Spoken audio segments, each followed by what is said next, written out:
To give something back to this country is what makes America strong. God bless you and God bless the Marines.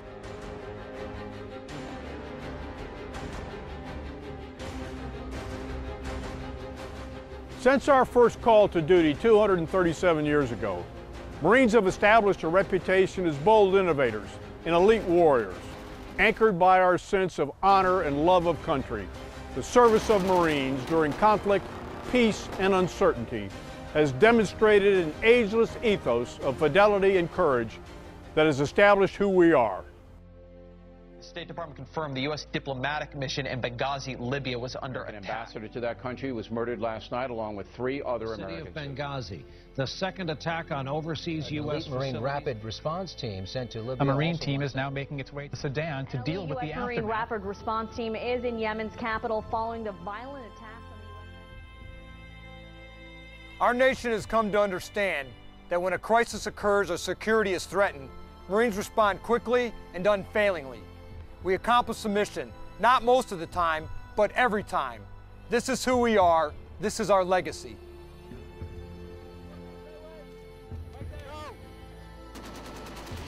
Responding to crisis with the same tenacity of today's United States Marines, the leathernecks of our greatest generation answered the clarion call 70 years ago. Exactly 8 months after the attack on Pearl Harbor, more than 19,000 Marines and sailors landed on the Japanese-held southern Solomon Islands. The ensuing battle for Guadalcanal would begin a hard-fought and epic 6-month campaign that would mark a turning point in the Second World War. Guadalcanal was probably one of the most important battles to really occur during World War II. It was the very first ground offensive that was going to be conducted against the Imperial Empire of Japan. The most important thing about Guadalcanal was it really did turn back the tide. Naval parity against the Japanese had been achieved at the pivotal battles of Coral Sea and at Midway. At the time the battle for Guadalcanal and Tulagi began, Japanese forces in the Pacific remained strong, capable, and confident of victory. At the same time, U.S. forces were still in a vulnerable state, having suffered tremendous casualties in the 8 months since Pearl Harbor. In the late summer of 1942, upon learning Japanese forces were building an airfield in the southern Solomons, the U.S. Joint Chiefs of Staff made the decision to seize the key islands of Guadalcanal and Tulagi. Although newly arrived in the Pacific, the 1st Marine Division, under the command of Major General Alexander Vandegrift, was selected to make the critical landings. Henderson Field was essential. It was an unsinkable flat top. Without it, we had no air defense at all.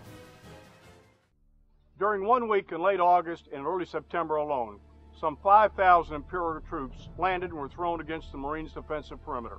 The constant attacks tested resolve, but the line was held. Marines endured not only relentless attacks from the Japanese, but also malaria, dysentery, short supplies, and the harsh tropical climate of the South Pacific. And then the natives came in and told us that a couple thousand Japanese had landed at Tasamboko. Edson asked permission to go, and we destroyed Kawaguchi, destroyed his rear echelon. We captured his heavy weapons, and we captured all of his food stuff. We were ordered back to amphibious area where Vandegrift had his headquarters. Edson wanted to stay and tackle the tail end of Kawaguchi's brigade that was headed up toward Henderson Field. Here at Alligator Creek, at Bloody Ridge, the Matanikaw River, and in the skies over Guadalcanal, combat legends like Lou Diamond, Merritt Red Mike Edson, John Basilone, Mitchell Page, and Harold Bauer demonstrated the grit and tenacity for which leathernecks are known. The Marines taught us to be men, really. We were young boys, and they taught us to be men and to work with each other, to accept the hardships with each other, and also any glory that there might be or anything like that. It was a tremendous help.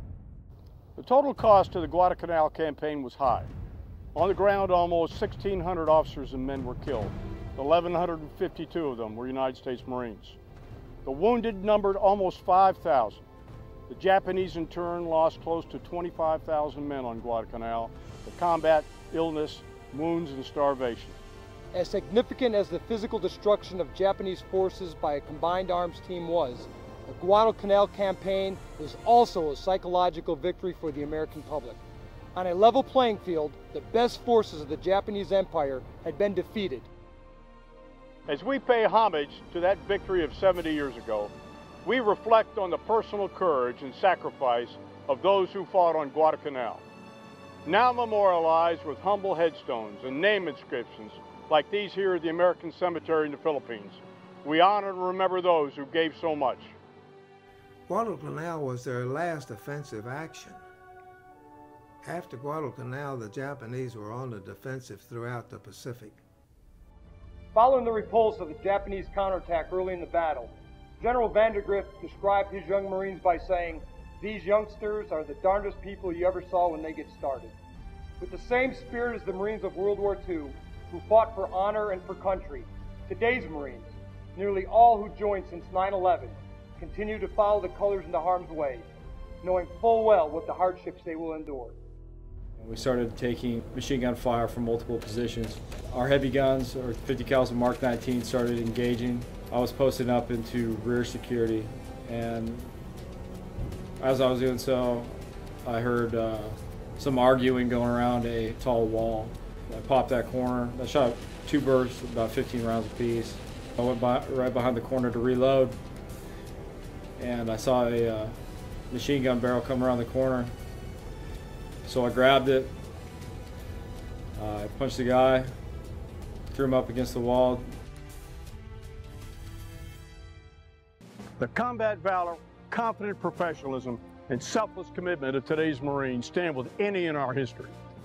All of us in the Marine Corps family realize our role as America's premier crisis response force. We remain the first to fight. We will continue to be faithful to our nation and to one another, and never take for granted the blessed liberty our country has given us.